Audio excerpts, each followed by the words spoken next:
అందరికీ నమస్కారం. ఈరోజు మీ అందరి ద్వారా ఈ రాష్ట్ర ప్రజలకు ఈ రాష్ట్ర ప్రభుత్వం చేస్తున్నటువంటి విధానాలు, ప్రపంచ మేధావి రాజ్యాంగ నిర్మాత డాక్టర్ బిఆర్ అంబేద్కర్ గారి స్మృతివనం మీద దాడి జరిగితే కనీసం రాష్ట్ర ప్రభుత్వం ఇప్పటికీ నోరు విప్పే పరిస్థితి కనిపించట్లేదు. అసలు ఈ సంఘటన ఎలా జరిగింది, దీనికి బాధ్యులు ఎవరు అనే విషయాన్ని కనీసం రాష్ట్ర ప్రభుత్వ బాధ్యతగా స్పందించిన పరిస్థితులు లేవు. ఇవన్నీ కూడా చూస్తా ఉంటే దీని వెనకాల నిజంగా కూడా ప్రభుత్వమే ఈ దాడి చేయించిందా అని ఈ రాష్ట్ర ప్రజలకే కాదు, సామాన్య మానవులకు కూడా, సామాన్యమైనటువంటి ప్రజలకు కూడా అర్థమవుతా ఉందని చెప్పి మీ ద్వారా తెలియజేస్తా ఉన్నాను. నిజంగా ఈ ప్రభుత్వం ప్రమేయం లేకుండా ఈ సంఘటన జరుగుద్దా? ఎందుకంటే అంత బిజీ ప్రాంతంలో, బందర్ రోడ్లో, ఆ పెద్ద స్వరాజ్య మైదానంలో ఈ ప్రభుత్వం యొక్క పాత్ర లేకుండా ఈ దాడి జరుగుద్దా అని చెప్పి నేను మీ ద్వారా అడుగుతా ఉన్నా. రాష్ట్ర ప్రభుత్వం వైఖరి ఏ విధంగా ఉందంటే ద్వంద్వ వైఖరి కూడా కాదు, గంటకి ఒక మాట చెప్తా ఉన్నారు. ఏ విధంగా చెప్తా ఉన్నారంటే, ఒకసారి చెప్తారు జగన్ గారంటే పడని దళితులు చేశారని చెప్పి చెప్తారు. జగన్ గారంటే పడని దళితులు ఎవరు ఈ రాష్ట్రంలో లేరని చెప్పి ఈ సందర్భంగా మీ ద్వారా తెలియజేసుకుంటా ఉన్నాం. అదేవిధంగా ఏపీఐఏసీ నుంచి ఇంజనీర్లు వచ్చి చేశారని ఒకసారి చెప్తారు. ఒకసారి వాళ్ళ ఇష్టం, ప్రభుత్వానికి ఏం తోస్తే ఆ విషయాలన్నీ కూడా చెప్పే పరిస్థితులన్నీ కనపడతా ఉన్నాయి. ఎవరో చీకట్లో అగంతకులు వచ్చి చేశారని చెప్పి చెప్తారు. అగంతకులు వచ్చినా, ఏపీఐసి నుంచి ఇంజనీర్లు వచ్చినా, జగన్ గారంటే మీరు అన్నట్టు జగన్ గారంటే పడని దళితులు వచ్చి చేసినా గానీ ఈ రాష్ట్ర ప్రభుత్వానికి ఎవరు, ప్రపంచ నిర్మాత డాక్టర్ బిఆర్ అంబేద్కర్ గారి మీద ఎవరు దాడి చేశారు అనేది తేల్చాల్సిన అవసరం ఈ ప్రభుత్వానికి ఉందని చెప్పి మీ ద్వారా నేను అడుగుతా ఉన్నాం.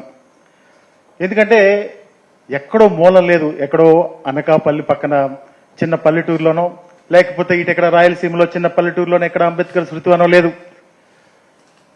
ఈ విజయవాడ నడిబొడ్డున, అంటే ఒక పక్కన రాజ్యాంగాన్ని పరిరక్షించే గవర్నర్ గారి బంగ్లా ఉంది, ఓ పక్కన కలెక్టర్ గారి కార్యాలయం ఉంది, ఓ పక్కన కోతవేటు దూరంలో పోలీస్ కమిషనర్ ఆఫీస్ ఉంది.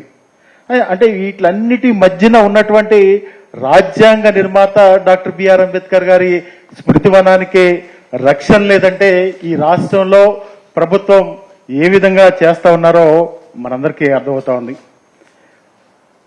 నిజంగా వాళ్ళు అంతమంది వచ్చి బహిరంగంగా, నిజంగా ఒక వీడియో కూడా ఉంది మా దగ్గర, ఆ వీడియో కూడా చూస్తే మన క్లియర్ గా మనకి రాష్ట్ర ప్రజలకు కూడా అర్థమవుతుంది. ఒకసారి వీడియో ప్లే చేయండి. అది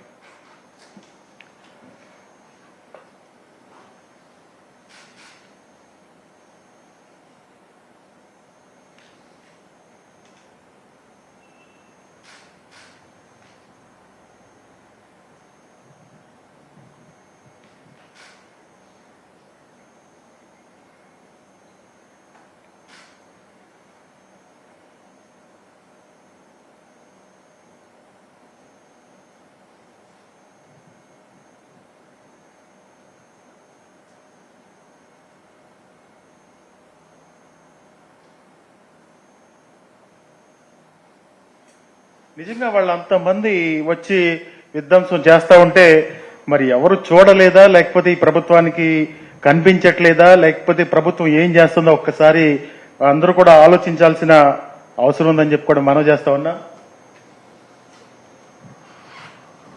రాత్రిపూట ఒక్కసారిగా లైట్లు ఆపి ఏం జరిగింది అనే వ్యవహారం అక్కడ కనీసం స్టాఫ్ ఉంటారు, ఆ స్టాఫ్ కూడా కనీసం పోలీసులకు తెలియజేయలేదని మనం భావించాలా? చాలా మంది చెప్తా ఉన్నారు అక్కడ పోలీసులు కూడా ఉన్నారు, ఈ సంఘటన జరిగిన ఆద్యంతం పోలీసులు పర్యవేక్షిస్తున్నారని చెప్తా ఉన్నారు. అది ఎంతవరకు అది కరెక్టో, ఒకవేళ అలాంటిది జరిగితే ఈ రాజ్యాంగంలో అది ఎంతవరకు సమంజసమో మనందరం కూడా ఒక్కసారి ఆలోచించేయాలి.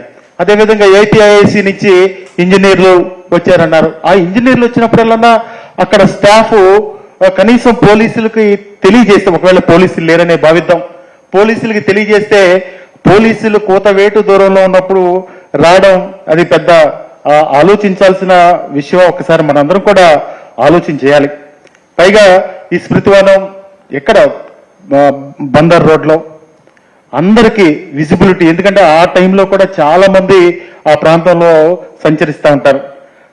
అలాంటిది అక్కడ దాడి జరుగుతుంటే కనీసం పట్టించుకోలేదంటే ఈ రాష్ట్రంలో ఏదో జరుగుతుందంటున్నారు, విధ్వంసాలు జరుగుతూ ఉన్నాయి, దాడులు చేస్తా ఉన్నారు. ఆ దాడులను కూడా ఏదో వ్యక్తిగతంగా జరిగిన దాడులు అంటా ఉన్నారు, లేకపోతే ఏదో వాళ్ళకి ఉన్న తగాదాలకు వచ్చి జరిగిన దాడులు అంటారు. ఇవన్నీ రకరకాలుగా మాట్లాడే హోంమంత్రి గారికి ఆవిడ దళిత సామాజిక వర్గం నుంచి వచ్చి దళిత కాన్స్టిట్యున్సీ నుంచి గెలిచి ఆవిడ డాక్టర్ బిఆర్ అంబేద్కర్ గారి మీద దాడి జరిగితే కనీసం స్పందించే గుణం ఆవిడికి లేదు. ఎందుకంటే ఆవిడ ఎంతసేపు కూడా ఆవిడ అంటారు, హోంమంత్రి గారు పులివెందుల ఎమ్మెల్యే గారు అంటారు. ఆవిడ కూడా పాయకరావుపేట మాజీ ఎమ్మెల్యే గారు అనే విషయాన్ని ఒక్కసారి గుర్తు చేసుకోవాల్సిందిగా హోంమంత్రి గారికి చెప్తా ఉన్నాం. ఎందుకంటే ఏది పడితే అధికారం శాశ్వతం కాదు, ఏది పడితే ఏది నోటికొస్తే అధికారాన్ని బట్టి మాట్లాడడం అది ఎంతవరకు కరెక్టో హోంమంత్రి గారు విజ్ఞతకే వదిలేస్తా ఉన్నాం. పక్కనే పోలీస్ కమిషనర్ ఆఫీస్ ఉంది. పోలీస్ కమిషనర్ ఆఫీస్, కనీసం పోలీస్ కమిషనర్ ఆఫీసు లో ఉన్నటువంటి మా పోలీసు సోదరులు చెవులకు కానీ కనీసం ఒక కంటికి కూడా కనిపించలేదు. డాక్టర్ బిఆర్ అంబేద్కర్ గారి స్మృతివనం మీద దాడి చేస్తా ఉంటే ఒక్కసారి మనం అందరం కూడా ఆలోచించాలి. రాష్ట్రంలో ఎటువంటి పరిపాలన జరుగుతూ ఉందో, దిగజారినటువంటి శాంతి భద్రతలకు ఇదే ఒక నిదర్శనంగా మనందరం కూడా భావించాలి. రాష్ట్రానికే తలమానికంగా ఉన్న అంబేద్కర్ మీద దాడిని వైఎస్ఆర్ కాంగ్రెస్ పార్టీ తరపున రాజ్యాంగ అభిమానులు ఈ రాష్ట్రంలో ప్రజలందరూ కూడా ఖండిస్తా ఉన్నారని చెప్పి ఈ సందర్భంగా మనం చేస్తా ఉన్నాం. ఈ రోజు కూడా చంద్రబాబు నాయుడు గారికి డాక్టర్ బిఆర్ అంబేద్కర్ గారి మీద కానీ, డాక్టర్ బిఆర్ అంబేద్కర్ గారి భావజాలం మీద కానీ ఏ రోజు కూడా ఆయనకి ప్రేమున్న పరిస్థితులు ఉంటే, ఈ దాడి ఒకవేళ దుండగ ద్వారానే జరిగితే వెంటనే కూడా ఈ పార్టీకి చర్యలు తీసుకుని వాళ్ళని శిక్షించే విధంగా చేసేవాళ్ళు. కానీ ఇది చూస్తా ఉంటే ఈ దాడంతా కూడా ఈ రాష్ట్ర ప్రభుత్వం వెనుకుండే జరిగిందని చెప్పి కూడా ఈ సందర్భంగా తెలియజేసుకుంటా ఉన్నాను. అదేవిధంగా స్వరాజ్య మైదానంలో మొదటి నుంచి కూడా చంద్రబాబు నాయుడు గారికి అక్కడ అంబేద్కర్ గారి విగ్రహం పెట్టడానికి ఇష్టం లేదు. ఆయన ముఖ్యమంత్రిగా ఉన్నప్పుడు 5 సంవత్సరాలు రాజధానిలో డాక్టర్ బిఆర్ అంబేద్కర్ గారి విగ్రహాన్ని పెడతానని చెప్పారు. 5 సంవత్సరాలు కూడా మరిపించారు. 5 సంవత్సరాలు మరిపించిన తర్వాత మళ్ళీ ఎన్నికలకు వెళ్ళినప్పుడు ప్రజలు తిరస్కరించారు. తర్వాత జగన్మోహన్ రెడ్డి గారు వచ్చిన తర్వాత అత్యంత ప్రతిష్టాత్మకంగా స్వరాజ్ మైదానంలో 400 కోట్ల రూపాయలు ఖర్చు పెట్టి అక్కడ విగ్రహాన్ని ఏర్పాటు చేస్తే ఆయనకి ఏంటంటే అంతకుముందు దీని అంతటికీ ఒక కారణం ఉంది. ఆయన ఈ స్వరాజ్ మైదానాన్ని ఎవరికో ఒక సంస్థకు కట్టబెట్టి ఆయన దాని లబ్ధి పొందాలని చెప్పి ఆ రోజు ప్రయత్నం చేసినటువంటి పరిస్థితులు ఈ రాష్ట్ర ప్రజలందరికీ కూడా తెలుసు. అప్పుడు మేధావులందరూ కూడా ఉద్యమం చేశారు. అక్కడ ప్రైవేట్ కంపెనీకి ఇవ్వొద్దని చెప్పి ఆ రోజు ఉద్యమాలు చేస్తే మీరు వెనక్కి వచ్చిన మాట వాస్తవం కాదా చంద్రబాబు నాయుడు గారు అని చెప్పి నేను ఈ సందర్భంగా మిమ్మల్ని మీ ద్వారా అడుగుతా ఉన్నా. నిజంగా డాక్టర్ బిఆర్ అంబేద్కర్ గారు ప్రపంచం అంతా కూడా, ప్రపంచ మేధావి, ఎక్కడికి వెళ్ళినా కానీ ఈ భారతదేశంలో డాక్టర్ బిఆర్ అంబేద్కర్ గారు పుట్టారని చాలా గర్వంగా ఫీల్ అయ్యి ఏ దేశం వెళ్ళినా అక్కడికి చాలా గర్వంగా చెప్పుకునేటటువంటి డాక్టర్ బిఆర్ అంబేద్కర్ గారికి ఈ రాష్ట్రంలో రక్షణ లేకపోవడం, ఆయన స్మృతివనానికి కనీసం రక్షణ లేకపోవడం చాలా దారుణమైన విషయం అని చెప్పి ఈ సందర్భంగా గుర్తు చేస్తా ఉన్నాం. కనీసం చంద్రబాబు నాయుడు గారు 14 ఏళ్లలో ముఖ్యమంత్రిగా ఉన్నప్పుడు ఏ రోజైనా డాక్టర్ బిఆర్ అంబేద్కర్ గారి స్మృతివనం కానీ డాక్టర్ బిఆర్ అంబేద్కర్ గారి పేరు గుర్తు ఉండిపోయే విధంగా ఈ రాష్ట్రంలో ఎప్పుడన్నా కానీ ఏదైనా ఒక కార్యక్రమం చేశారని చెప్పి నేను మీ ద్వారా అడుగుతా ఉన్నాం. నిజంగా చంద్రబాబు నాయుడు గారు రోజు ఆ రోడ్డు అంటే తిరుగుతూ ఉంటారు.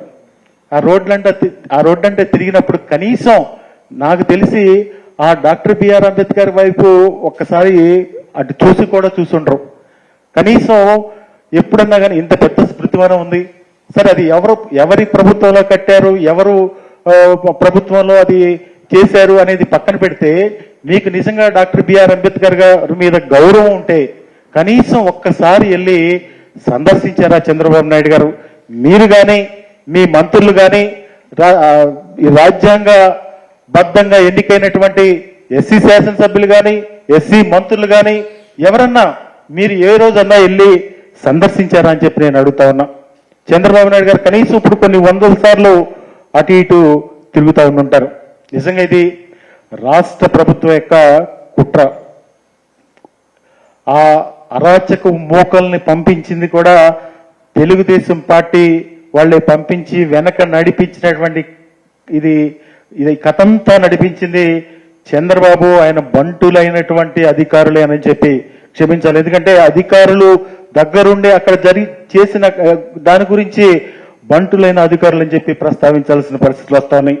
అదేవిధంగా భవిష్యత్తులో వాళ్ళందరూ ఆలోచన ఏంటంటే చంద్రబాబు నాయుడు గారికి దీని వెనకాల వేరే ఉద్దేశం ఉంది. అక్కడ ఒక పెద్ద ఏదో షాపింగ్ మాల్, దీనికి సంబంధించింది ఒక పెద్ద ఈయన వెళ్తారు కదా, మన దుబాయ్ వెళ్తారు, సింగపూర్ వెళ్తారు, అక్కడికి వెళ్ళినప్పుడు ఇదంతా సింగపూర్గా మార్చేద్దాం అంటారు. ఆ విధంగా ఏదో ఒక కంపెనీకి కట్టబెట్టాలనే ఒక ఏదైతే ఉందో రాబోయే కాలంలో డాక్టర్ బిఆర్ అంబేద్కర్ గారి స్మృతివనం తీసేసి మళ్ళా అక్కడ ఏదైనా వ్యాపార కేంద్రానికి ఇచ్చే అవకాశాలు కూడా లేకపోలేదు. దానిలో భాగంగానే ఈ రోజు ముందుగా ఈ దాడి కార్యక్రమం చూపించి తర్వాత మళ్ళీ చేసే కార్యక్రమం అదేనని చెప్పి ఈ సందర్భంగా తెలియజేస్తా ఉన్నాను. అదేవిధంగా దేశం సమున్నతంగా గౌరవించే వ్యక్తులు జోలికొస్తే ఆ పార్టీలకు పుట్టగతులు ఉండవు అనేది ఒక్కసారి గుర్తు చేసుకోవాల్సిందిగా ఈ రాష్ట్ర ప్రభుత్వాన్ని కోరుతా ఉన్నాం. ఎందుకంటే అంబేద్కర్ను ఆరాధించేవారు, గౌరవించేవారు, ప్రజాస్వామిక వాదులంతా ఈ దాడిని ఖండిస్తా ఉన్నారు. ఈరోజు ఆంధ్రప్రదేశ్లో డాక్టర్ బిఆర్ అంబేద్కర్ గారి మీద ఇలాంటి దాడి జరిగితే ఆ దాడిని నిజంగా కూడా తలదించుకోవాల్సిన, ఈ దేశంలోనే తలదించుకోవాల్సిన పరిస్థితులు ఏర్పడినాయి అని చెప్పి ఈ సందర్భంగా మీకు తెలియజేసుకుంటూ, యావత్ ఆంధ్రదేశం కాదు ప్రపంచ యావత్తు కూడా ఈ ఘటనని ఖండిస్తా ఉన్నారని చెప్పి కూడా ఈ సందర్భంగా తెలియజేస్తా ఉన్నాం.